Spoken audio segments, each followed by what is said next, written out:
Good morning, campers! I'm Camp Counselor Mary Ellen here to welcome you to summer camp. This summer, I'll be bringing you a fantastic lineup of arts and crafts and exciting activities for kids. Whether you're a parent, scout leader, teacher, or fellow camp counselor, I have plenty of fun ideas to help you beat summer boredom with the kids in your life.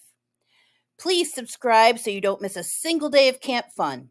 If you're looking for craft supplies used in this video, you can find them in the shop links attached below. Let's make this summer unforgettable with creativity and adventure. Let the summer begin!